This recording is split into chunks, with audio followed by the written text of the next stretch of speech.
Hi friends, welcome to Pradeesh cook book. இன்றைக்கி நம்ம egg pepper gravy எப்படி செய்யலான்னு பார்க்கலாம். ஃபஸ்ட்டு முட்டை வேக வச்சுக்கலாம்.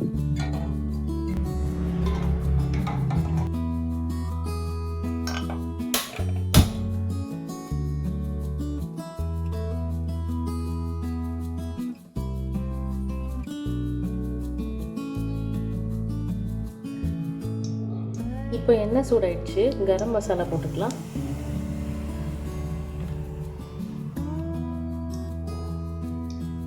அப்புறம் பொடியாக நறுக்கி வச்ச 4 வெங்காயம்,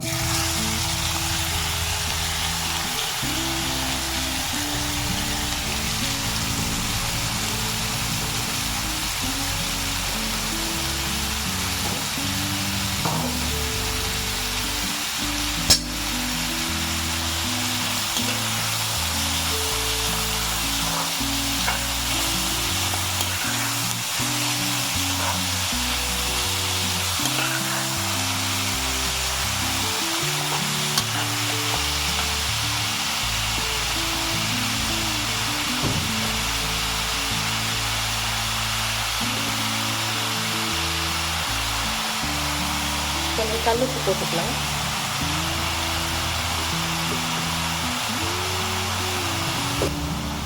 வெங்காயம் நல்லா வதங்கணும்.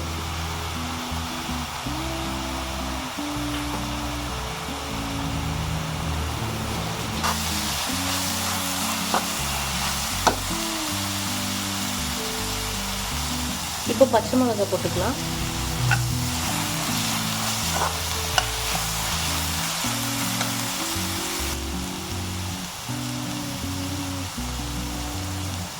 கூடவே கொஞ்சம் கருவேப்பிலை போட்டுக்கலாம்.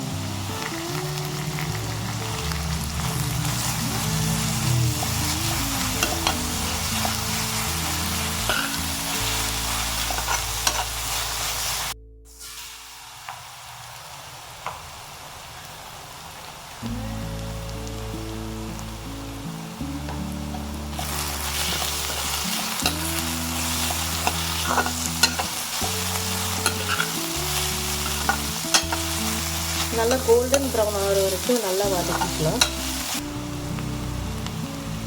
இந்த ஸ்டேஜில் இஞ்சி பூண்டு பேஸ்ட் போட்டுக்கிறேன்.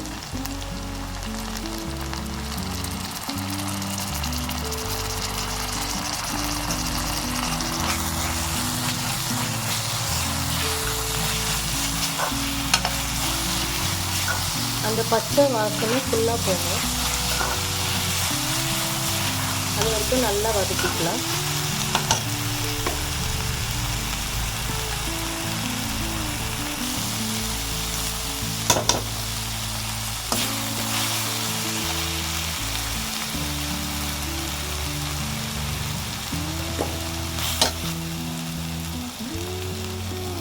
இது கூட 2 தக்காளி நறுக்கி வச்சுருக்கேன், அதை போட்டு 2 தக்காளி அரைச்சி வச்சுருக்கேன், அதையும் ஊற்றிக்கிறேன்.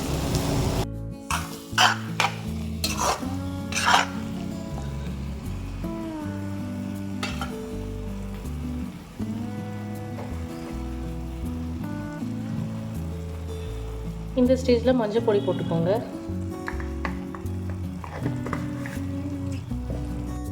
இப்போ மூடி குக் பண்ணலாம்.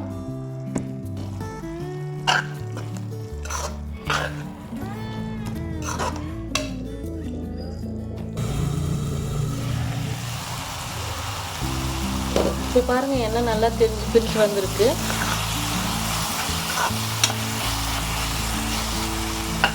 இந்த ஸ்டேஜில்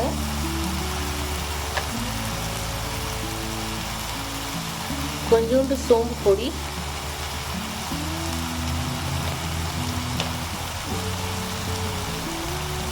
அரை ஸ்பூன் சீரக பொடி,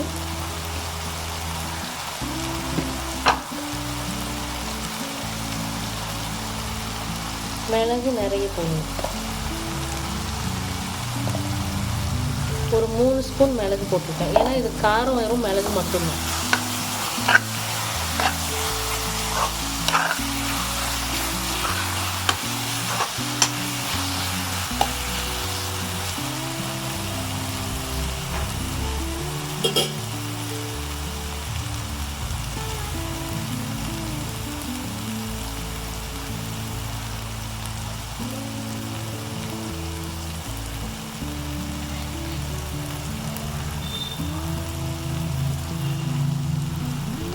கொஞ்சம் தண்ணி ஊற்றிக்கலாம்.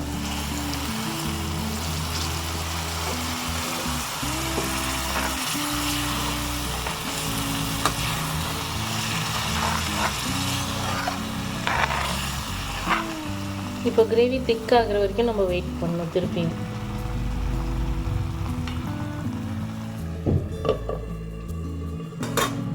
அப்பப்போ திறந்து கிளறி விட்டுட்டே இருங்க, இல்லைன்னா ரொம்ப திக் ஆயிடுச்சுன்னா அப்புறம் கஷ்டம். சால்ட்டும் இந்த டைமில் டேஸ்ட் பார்த்து அட்ஜஸ்ட் பண்ணிக்கோங்க. கம்மியாக இருந்துச்சுன்னா போட்டுக்கோங்க.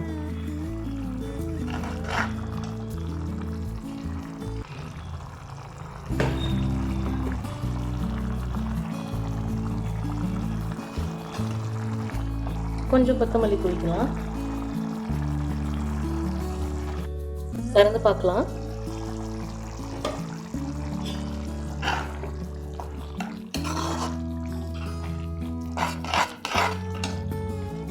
கொஞ்சம் கசூரி மேத்தி நல்லா க்ரஷ் பண்ணி போட்டுக்கலாம்.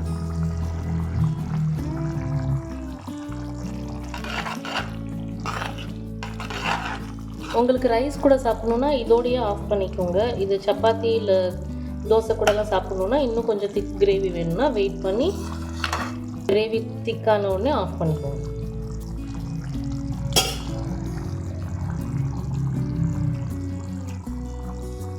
இப்போ முட்டை போட்டுக்கலாம். எனக்கு இந்த பதம் கரெக்டாக இருக்குது, நான் முட்டை போட்டுக்கிறேன்.